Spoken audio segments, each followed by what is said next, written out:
Good evening, everyone, and welcome to Around South Jersey. My special guest tonight is Dr. Kim Aryes, who is the Senior Vice President of Economic Development for the Cumberland County Improvement Authority, also known as the Authority. Right. Dr. Aryes, how are you? Good. Very good, Jim. Thanks for having me. Let me tell you something, folks. This woman is one of the best people I've ever worked with in government. Gets stuff done, very bright, works with everybody, and just Millville was so blessed, Kim, when you were here and I got elected mayor and you told me, and Don came on, Don Aryes. Between you two, I learned so much. We had so much great economic development that happened, the Arts District and, you know, the Union Lake Crossing Shopping Center and Millville Town Center. And we actually had about 95% occupancy downtown. We did. Unfortunately, that's gone away. Well, there's a lot of good can come when everybody is rowing in the same direction. Yeah, good point. Yeah. And it's never just one person. It's always a group of people. And I see many of the folks still who we work together. And, you know, when you're in it, your head's just down and you're working. But when you step away and you can look back on it, you realize what a privilege it was to be surrounded by people who all had a role to play. Yeah. Everybody accepted their role, and people were just going in the same direction, all for the good of the city. But everybody had a different purpose. And you know, I was the big idea person, but then engineering would try to take that idea and figure out how do we build it, and then we try to figure out how to fund it. And I think a lot of people in their whole working career don't get that experience of just working together with people like that. Yeah. And we were just really, really fortunate for 25 years to just have a group of people, all different professions, but who were really pushing in the same direction. And John Knoop, of course, was one of those people. He was the engineer for the city. And, you know, as you talk about everybody working together, Tom Aryes, your husband, was very helpful in his department. And, you know, and even the commissioners at the time, when I first got elected, it was Jeff Trout, Joe Dorella, who's phenomenal. Whatever Joe would do, he'd put his heart and soul into it.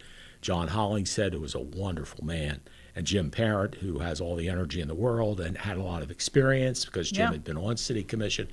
And, you know, Kim, I served 35 total years in government, and only about 4 or 5 that I hate, but that was because of one person in particular. That's why I didn't accept the position.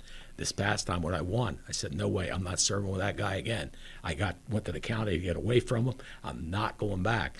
And for my sake, I'm glad I didn't. But it's something that we had so many good people, like I said, on that city commission, and then Dale Finch was part of it. I mean, you had some really good people that worked hard, and they cared. They loved the town. I mean, all my life I wanted to be the mayor of Millville, and I was blessed to be able to do that.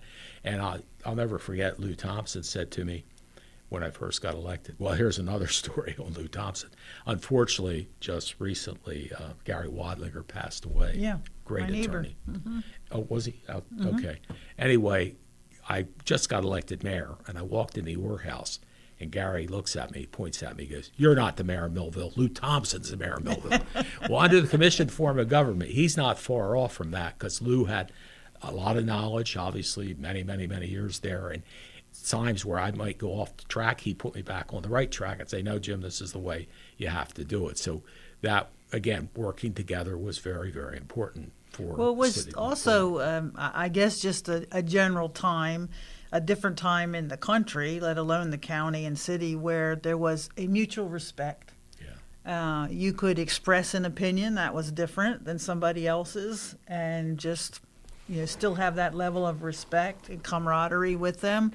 But there was a lot of mutual respect, and I think the commissions during those times generally were the same folks. Yeah, there was only Rob a Shannon, small change, right. and they gave us a lot of leeway that today you may not get as an employee and a commissioner. But they, as long as we could explain and give a reasonable projection for success, they gave us some leeway to go ahead and try. They were always willing to go ahead and try it, and my philosophy was always, if this avenue didn't work, there's another avenue to go down, but you just don't stand still and do nothing. And that just happened to work with the commissioners we had.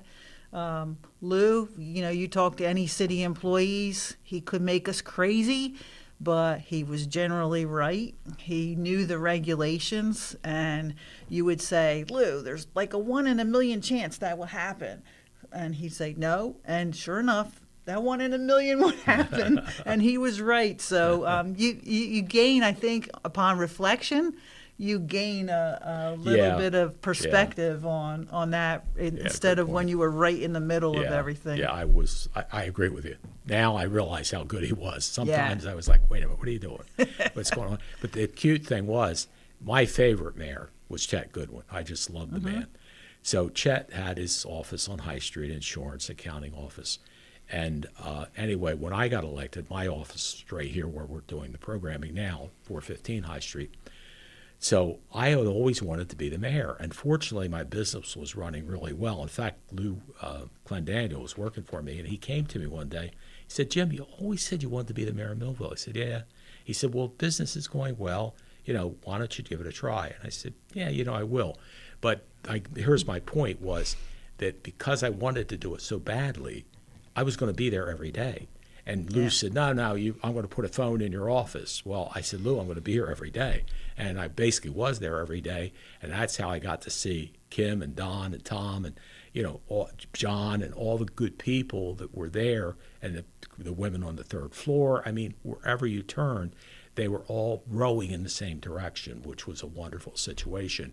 And, I mean, Kim, one of the things, first of all, Kim is very, very bright. I mean, she writes the grants, gets the money, does the planning. Yeah, it was your background's planning, right? Yeah. Mm-hmm. But she was also super with economic development. And when we started the Arts District, I mean, getting we had Pat Witt, and then the guy from Wheaton Arts. We had Barry. Barry Taylor. Right, from Wheaton Arts. Yep. And gathered these people together. And then what we started was the Frank's Men's and Boys Shop. Remember those two old buildings? Oh, yes. Run down.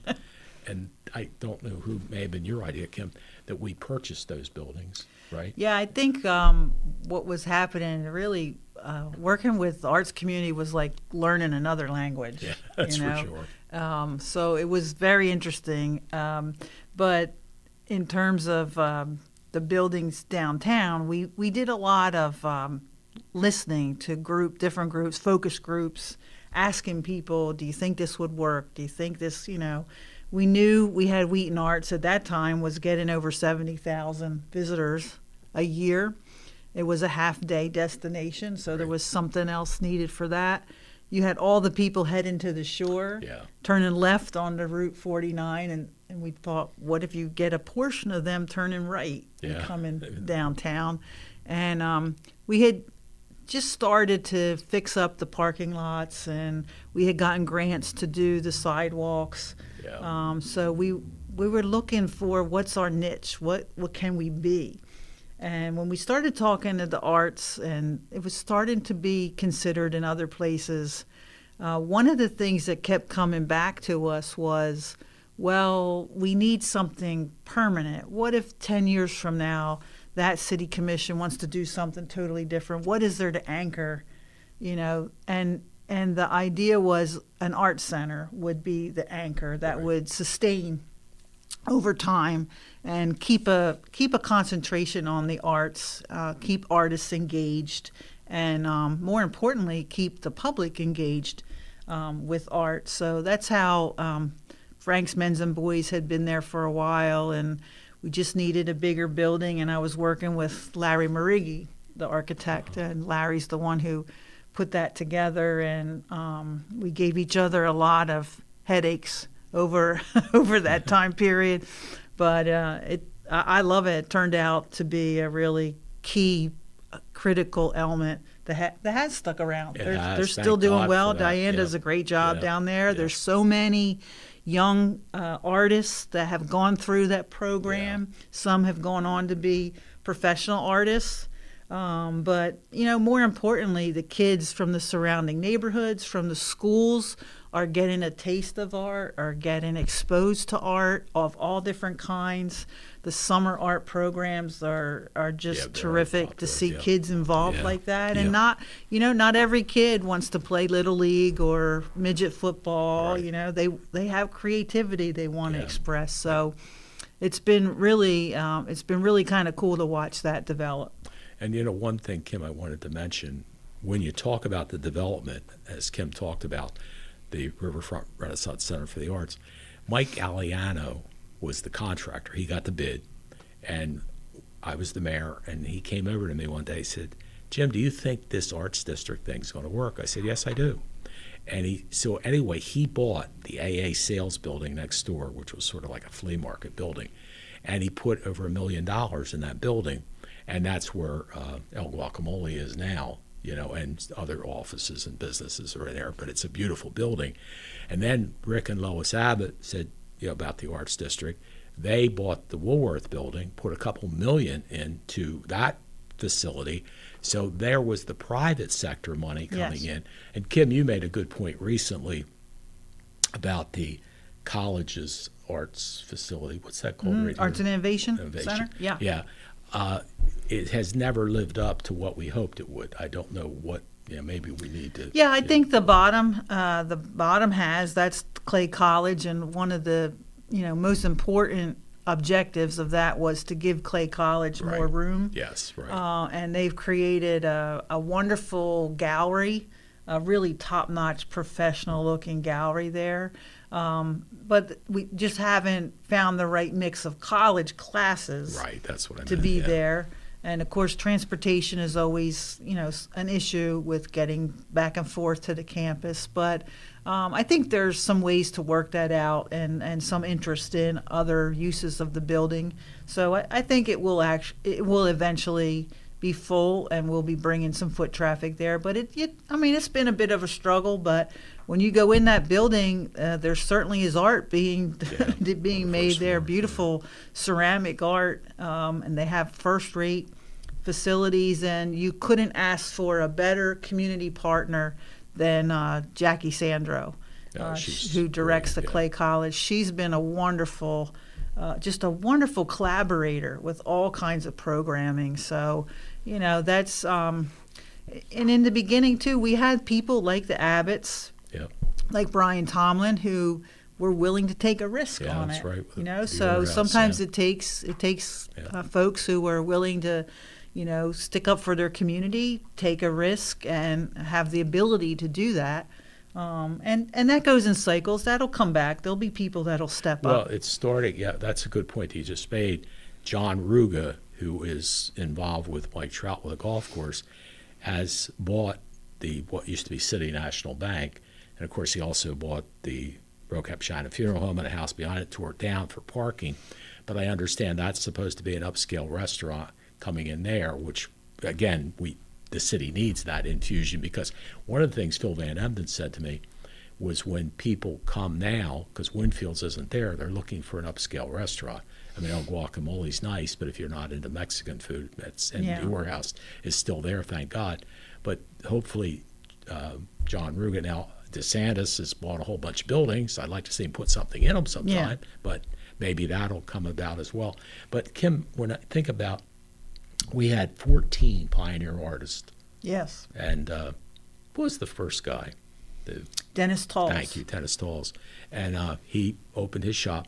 And Mary Ann and Jean Cannon, I love them because they built the Village on High, and it's still there. I go to the vegan restaurant, and Mary Ann Kuntz has a wonderful shop there, and Mary Ann Cannon is over there now. She sold her property to an artist across the street.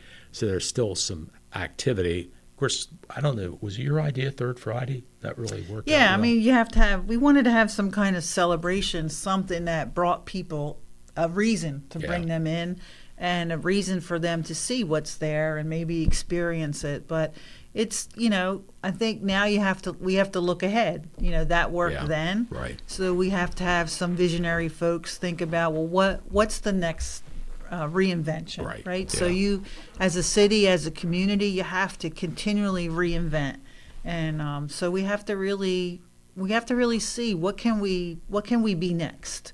So there's something we can be, and if we have folks like John Ruga who, is willing to invest again, how do we work with them, right? Exactly. How do we make it easy for them? Exactly. That's the role of local officials, and actually we weren't always the city that had the most financial aid to offer, but we made it easier for people. So you could come and get your planning board approval in one session. So time is money. Yeah. So we saved the money like that, and we were always willing to sit down and talk to people. We were ambassadors going out talking about Millville and building relationships, and that's really the essence of economic development. It's just about building relationships, and you have to do that locally, and you have to do that at the state and regional level too. I mean, when those folks in Trenton know you and have come down and seen your work, the next time a program comes along, you're kind of on the top of the list for them to call and say, hey, we got this program, we think it might work in Millville. So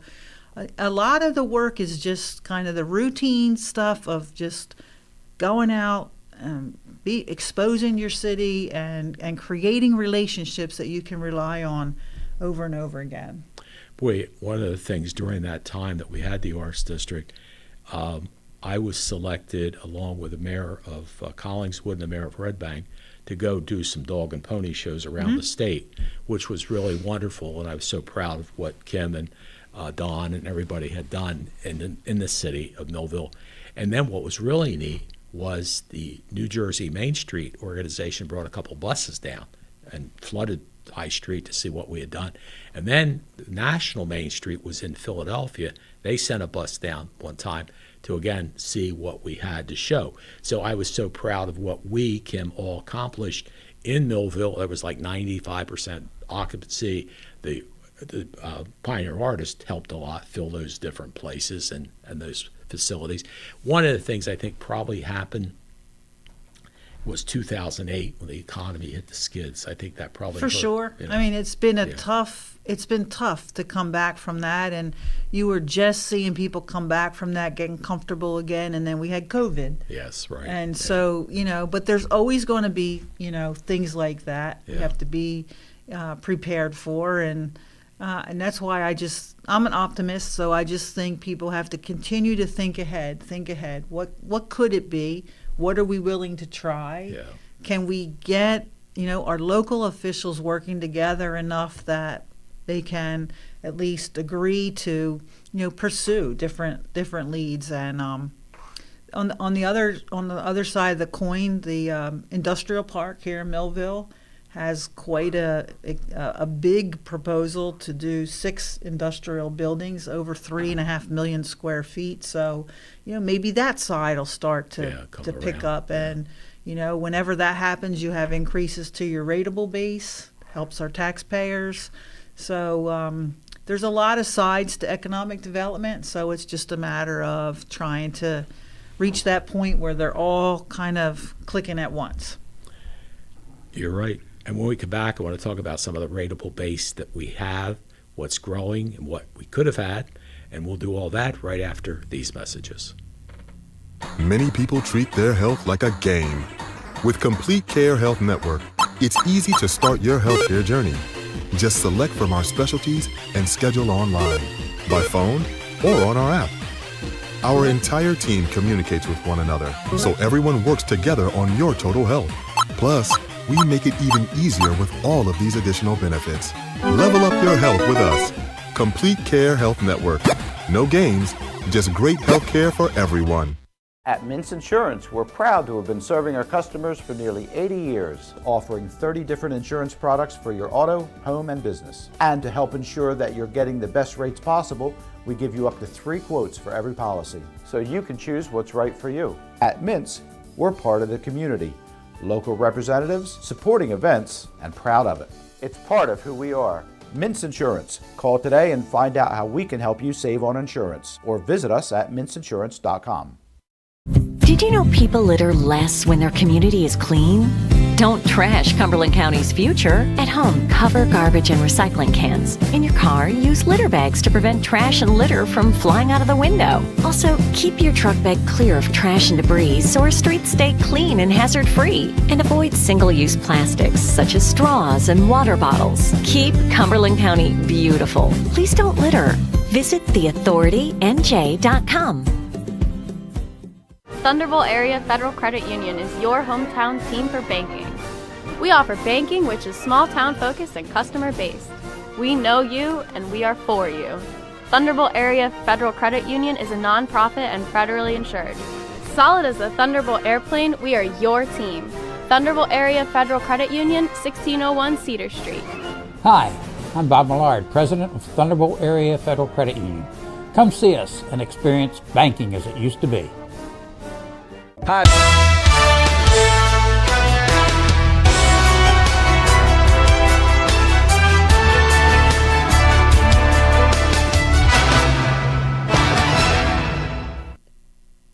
Welcome back to Around South Jersey.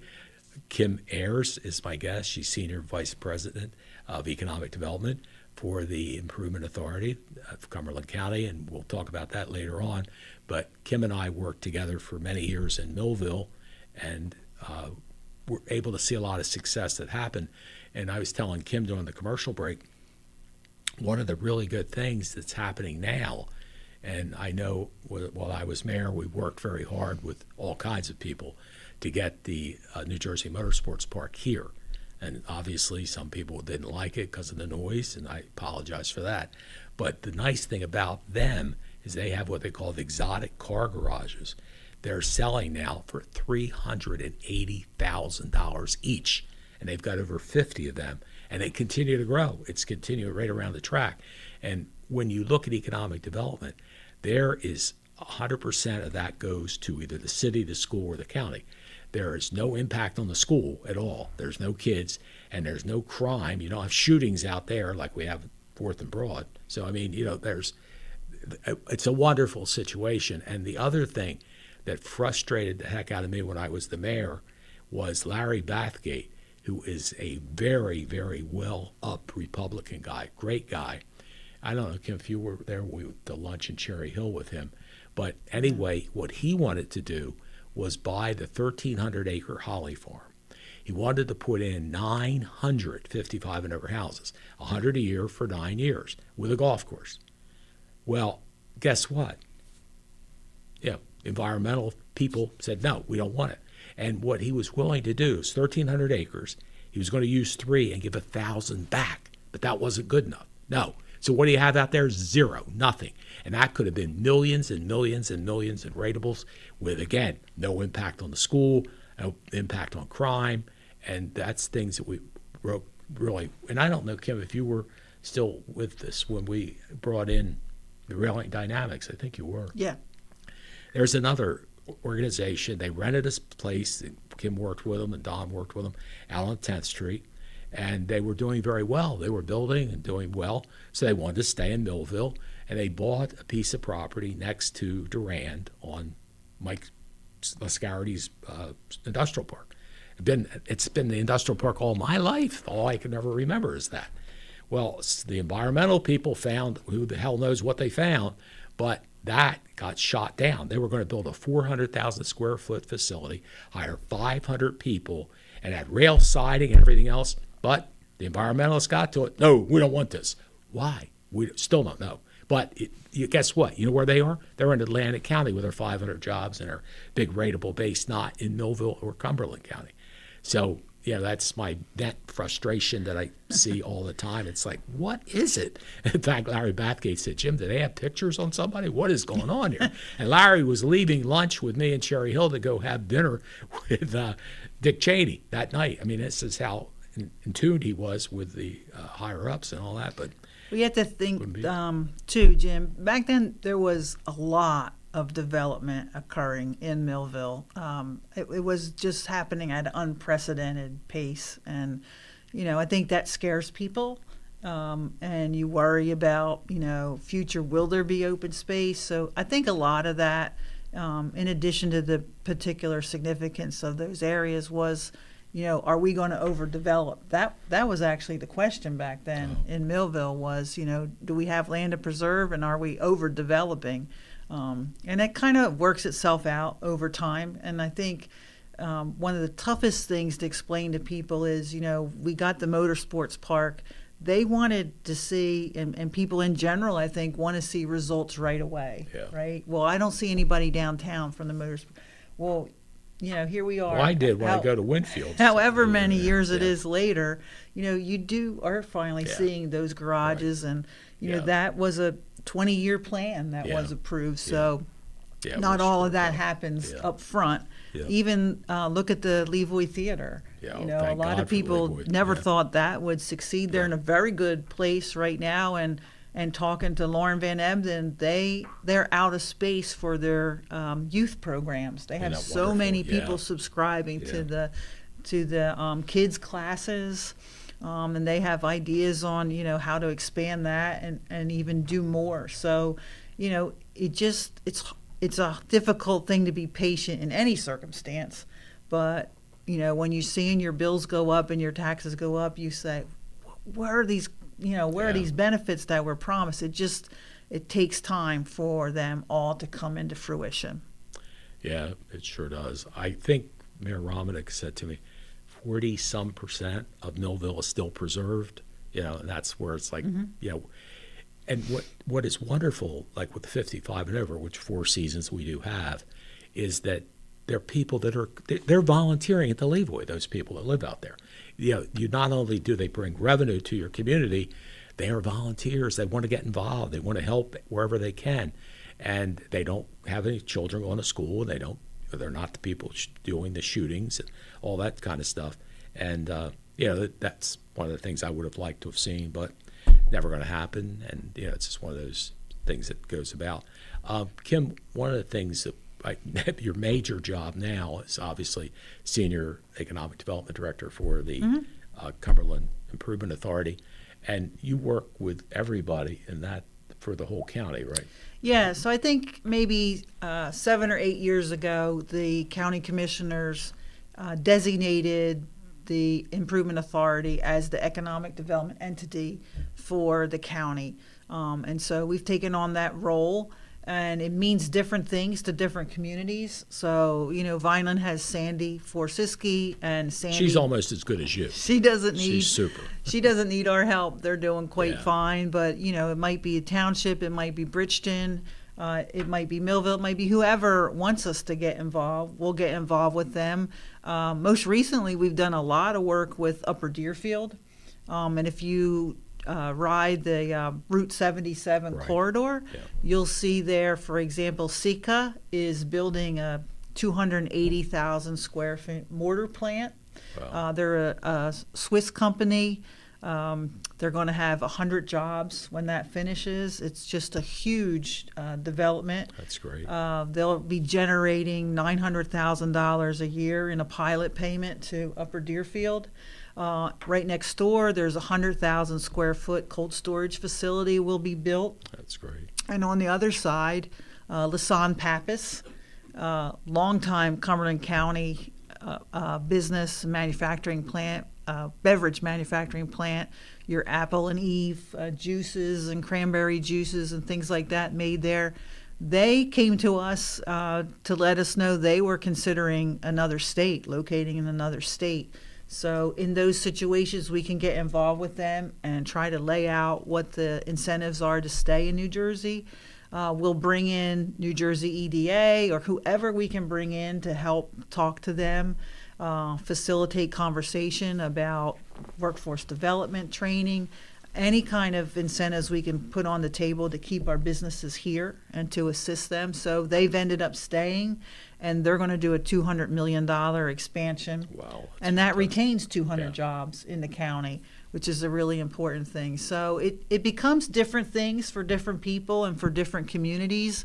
But basically, we're about trying to assist the business community. How do we keep the businesses that we have? How do we package together good sites for industries that are looking to come here? Food manufacturing, most recently, we've been dealing with several Italian meat companies. and even a few more on the horizon. And so it's becoming an international headquarters. That's super. For some of these companies. The Sika plant is their Northeast headquarters in the United States. You see Oatly here in Millville. Right. Yeah. That's a partnership with Innovation Foods, and so we gave them our facility. Anytime they came in to meet about the project, we opened up our facility and said, here you go. You guys can meet here 2-3 days, whatever it is you need. So we just become advocates, really, for the business community. During COVID, we were able to implement a grant where we got about 80 businesses, small businesses across the county. $800,000 was distributed that way. And then we packaged some projects. So, for example, right here in Millville, the Millville Library, the beautiful expansion and renovation to that, we were the construction managers on that. So we did the design, the bids, we managed the construction. We obtained a $3.2 million grant to help build that, and then cobbled together a bunch of other funding sources. So we've ended up with a $6.9 million investment right here in our downtown for our library. And tell everybody what it cost the city of Millville to get the city of Millville contributed $700,000 toward that. So that, in anybody's 10%. Language, that's a good leverage. Sure is.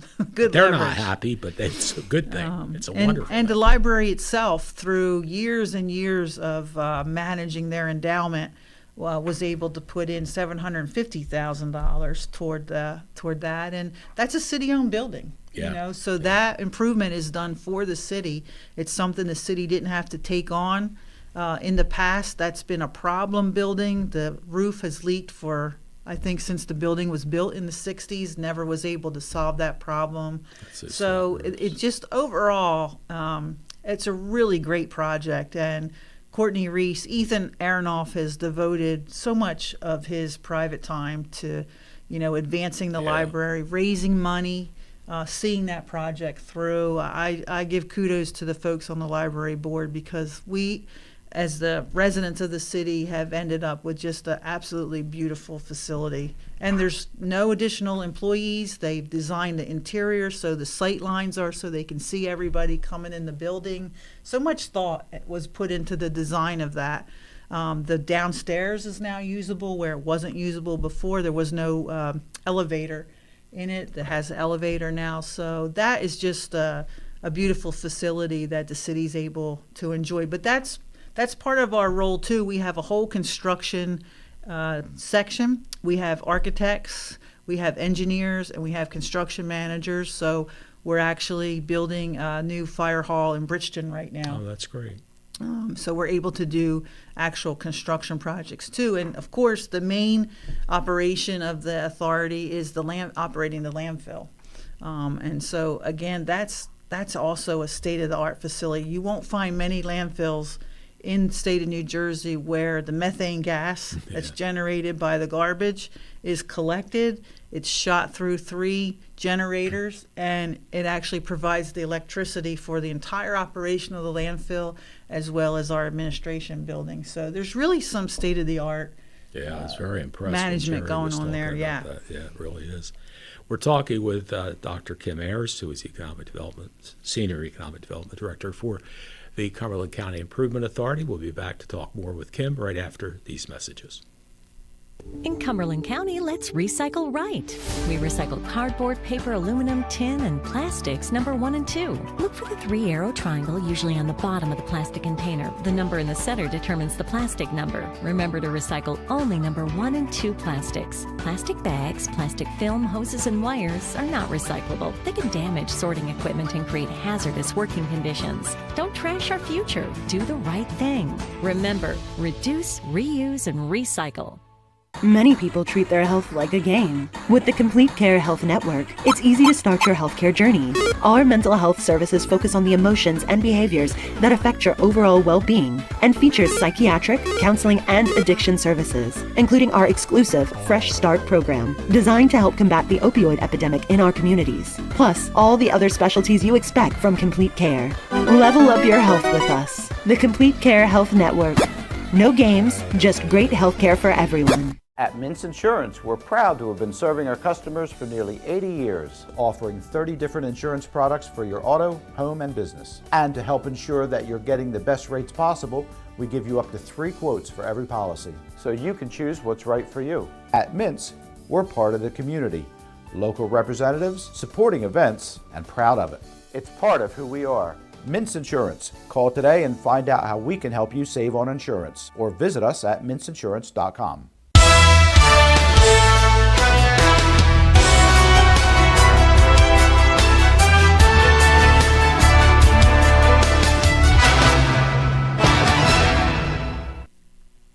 Welcome back to Around South Jersey. My special guest is the Senior Vice President of Economic Development for the Improvement Authority of Cumberland County. And Kim, you had mentioned about the Millville Library. Now you're going to be doing a fire hall in Bridgeton. Yep. You also accomplished the new police building in Vineland several years back.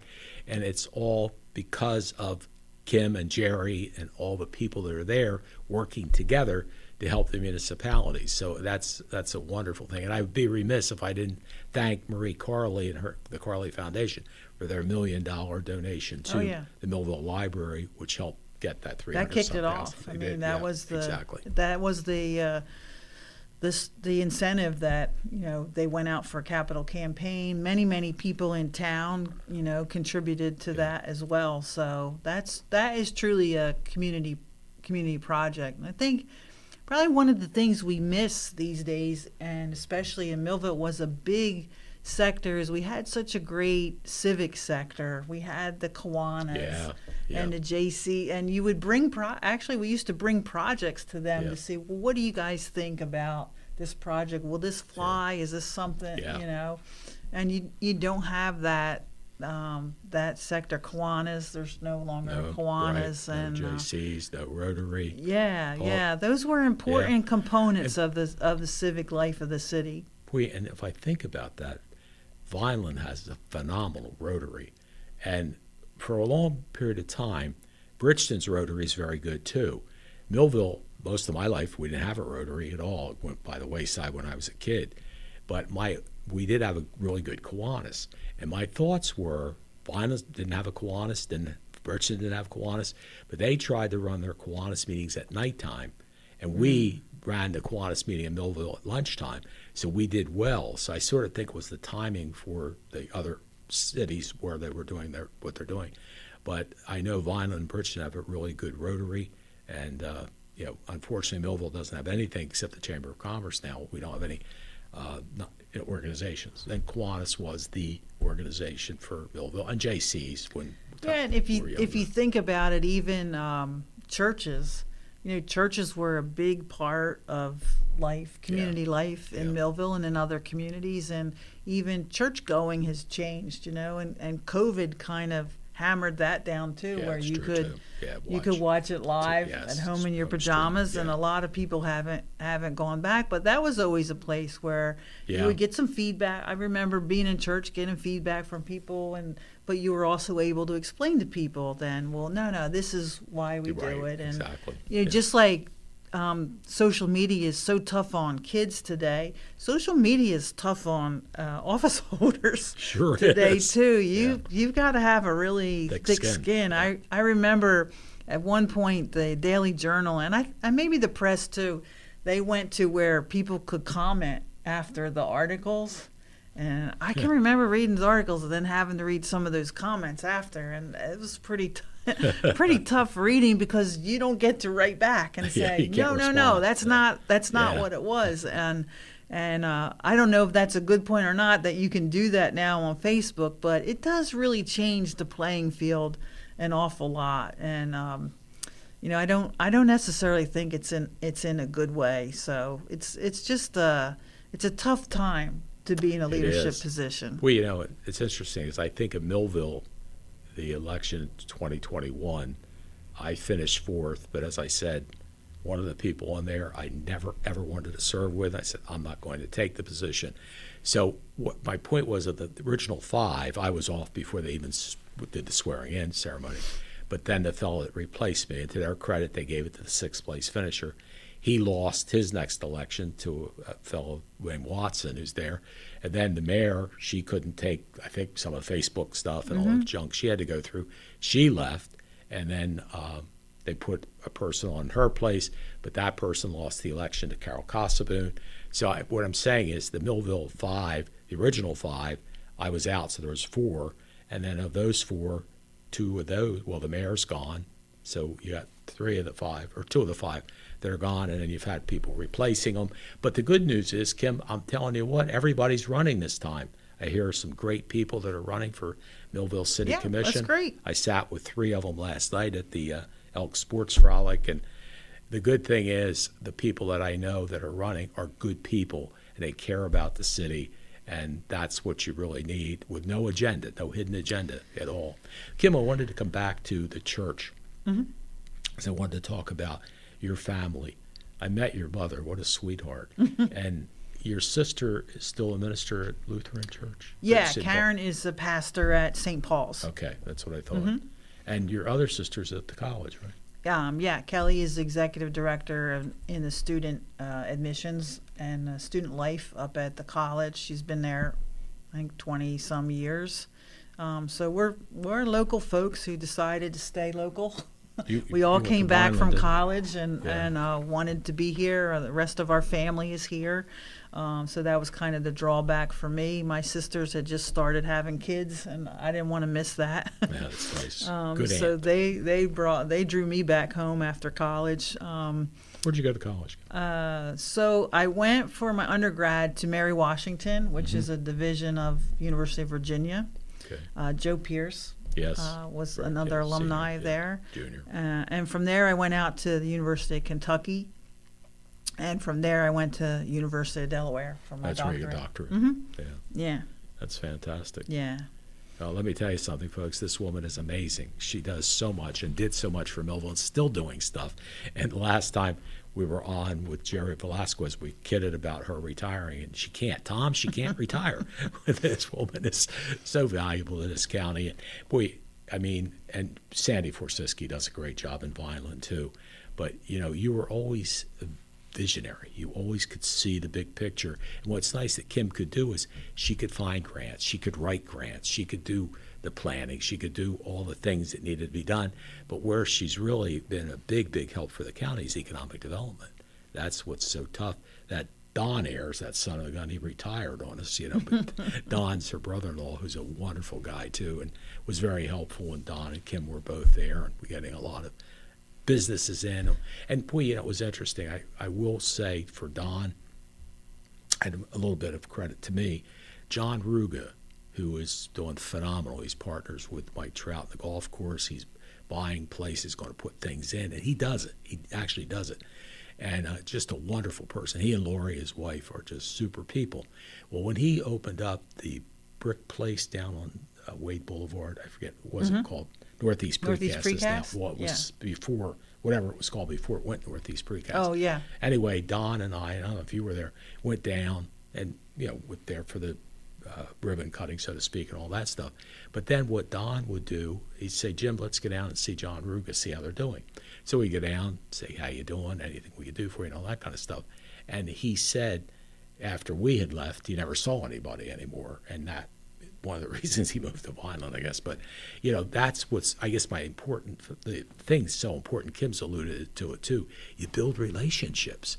You know, that's the key. Kim. Yeah, I learned that when I was working under Chet Goodwin, and he would say, let's visit a few of our industries. And I relearned that lesson. I think TFAL had come to town, and we made a really big deal about, you know, getting this big industry in town. And then I went to see, I think it was Espoma. I think it was Serge Bruner at Espoma. Right. And he said, you know, there's businesses that have been here 100 years. There's businesses that have been here 50 years. You know, we'd like to get a little bit of that attention too. Yeah. And it really reshaped the way I thought about day-to-day operations and made it a point to go see some of the businesses, because what business doesn't like to tell you about themselves, what they do, and then you find out there are international products being made Yeah. out of Millville. There are Yankee candles. There are wetsuits. Yeah, that's right. I forgot about that. Yeah. There are all kinds of products being made. I mean, during COVID, I found out, there's Comar Glass was making the bottles for a lot of the vaccination, they're making eyedroppers and so you find out, if only you could have this giant cabinet that would show every single product that people would instantly recognize.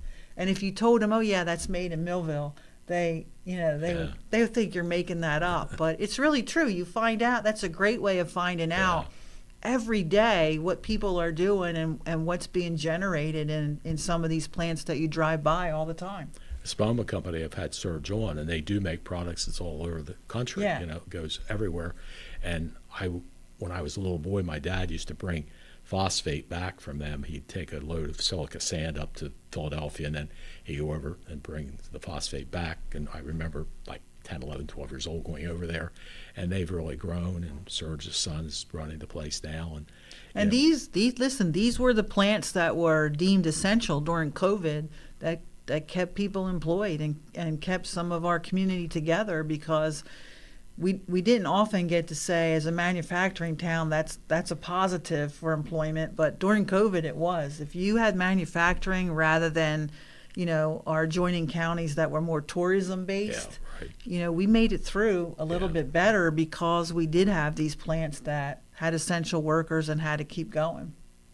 We're talking with Dr. Kim Aryes, who is the Senior Economic Development Director for the Cumberland County Improvement Authority. We'll be back to talk more with Dr. Aryes right after these messages.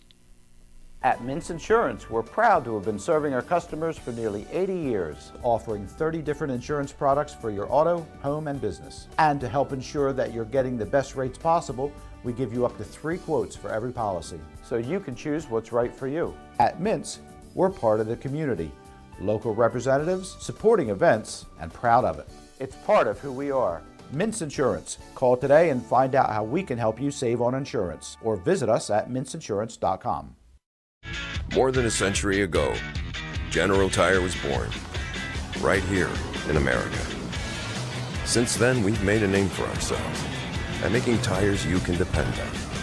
Tires built to handle any road this country can throw at them, and relied on by every kind of driver. So you know that no matter where life takes you, with General Tire, anywhere is possible. Did you know people litter less when their community is clean?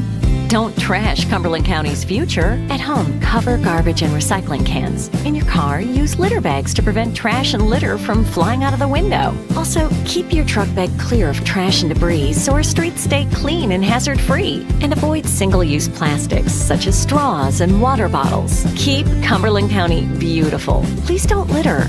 Visit theauthoritynj.com. Thunderbolt Area Federal Credit Union is your hometown team for banking. We offer banking which is small town focused and customer based. We know you and we are for you.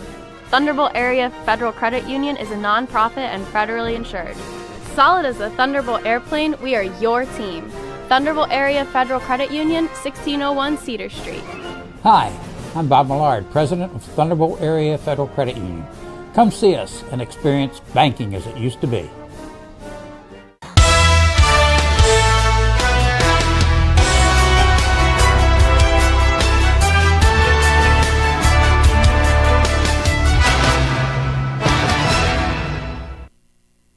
Welcome back to Around South Jersey. Dr. Kim Aryes, Senior Economic Development Director for the County Improvement Authority, is our guest. And Kim, when did you start in government? Was it at Millville in planning? Is that where your first start was?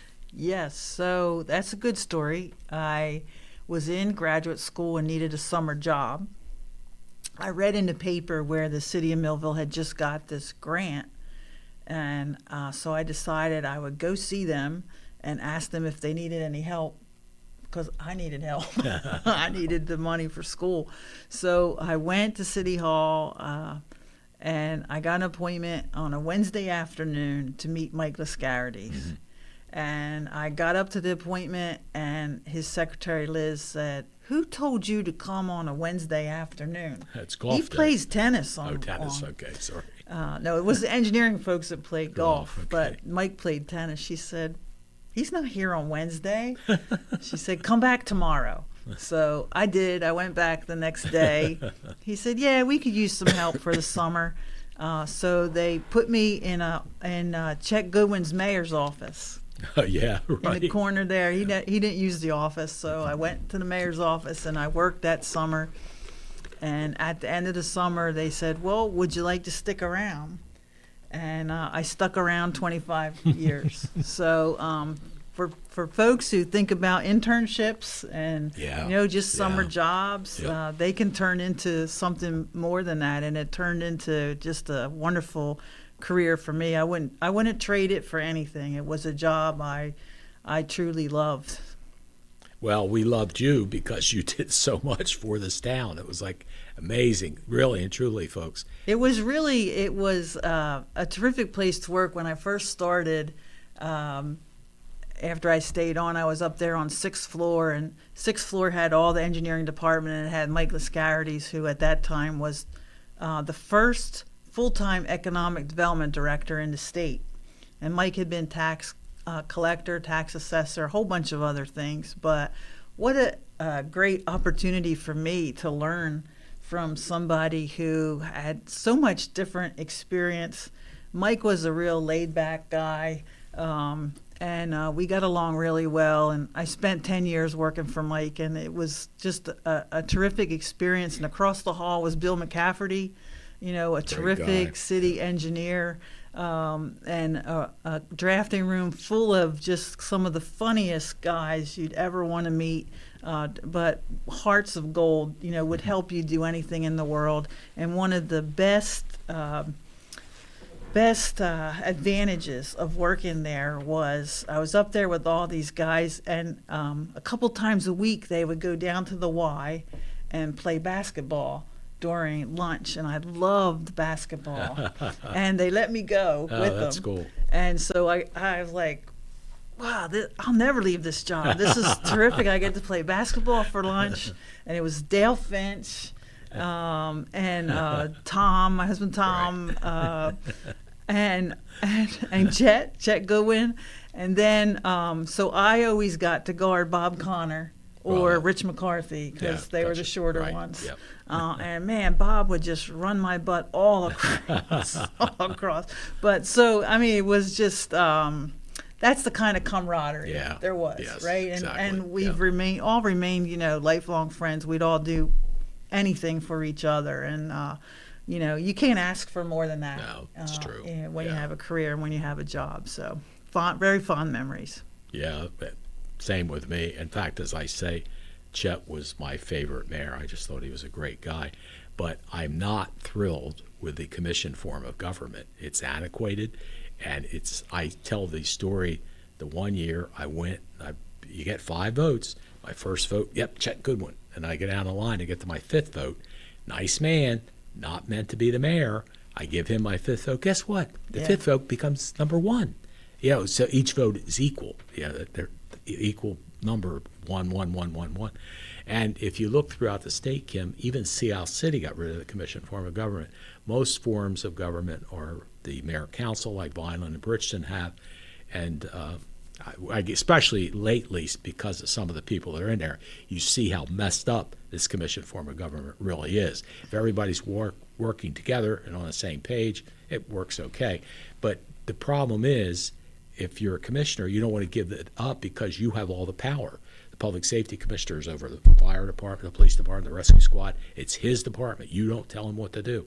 So, I mean, that's one of the reasons I'm sure I couldn't get it put on the ballot to have us go modern to mayor council, but it is what it is. It actually never bothered. If you're working in it, maybe that's the difference. For me, it was always, there was such clear lines. I knew exactly who my commissioner was. That's the person I had to convince. And I think it really has a lot to do with who holds those offices. I look at Atlantic City. Atlantic City they thought commission form of government was part of their problem. They went to mayor council, and now they're all in you jail. Still have everybody going to jail. So I don't know. When you're working in it, it's not. It wasn't a negative to me because I had my commissioner. I had clear lines of who I worked with, and then it was up to him or her to, sell that idea or bring along the other folks on the commission. So I think it has more to do with the leadership ability, the people in those positions. But the problem you have too in the leadership, it's always changes. Yep. I mean, I was the only person ever to serve more than one term as mayor. Santiago did serve too, but I had 3. And that's unheard of in this form of government because of what I said, where you vote, each vote counts the same. So your 5th vote weighs as much as your first vote does. But it is what it is, and it's not going to change. So there's a lot of good people, from what I hear, that are going to be running for city commission. Thank God. And, hopefully the people will pick the 5 best people that can do it, and then they can steal Kim back. See, now Jerry won't like that. Well, I always liked the speech that Teddy Roosevelt gave. I forget exactly what it's called, but it's about being in the arena, and he always said, the paraphrasing, of course, is, unless you've been in the arena, right? Yep. Unless you've been in that arena, you've thrown your hat in the ring, and you've given your best effort at actually being involved, then you should limit, the amount of negativity or the amount of criticism that you throw. So I congratulate the people who are willing to throw their hat into the ring. And for the rest of us that are on the outside, you just have to acknowledge it is a very, very tough job. Yeah. It's a very difficult job. It takes a lot of time. And it's complex. Government is a very complex operation. It doesn't run like a business as much as everybody wants to try to make it. It's a different animal, and so I congratulate the people that will throw their hat in and actually try to get involved. That'll be wonderful. Kim, thank you so much for coming good to be in. here. Thanks Yep. for all you've done for the city, for the county, and can't tell you enough how much I appreciate everything Kim Aryes has done. She's an amazing, bright lady, and has given her talents to Cumberland County and Millville and the county as well. George Kachia, thanks for producing the show today. Thank you for joining us. My guest has been the Senior Vice President of Economic Development for the Cumberland County Improvement Authority, Dr. Kim Aryes. Take care. Bye-bye. This has been a QBC television production, in association with our partners and sponsors. QBC broadcasts on Comcast Cable Channel 22, and live streams its programming on Facebook and YouTube. All rights reserved by Quinn Media and QBC, programming that serves the South Jersey market.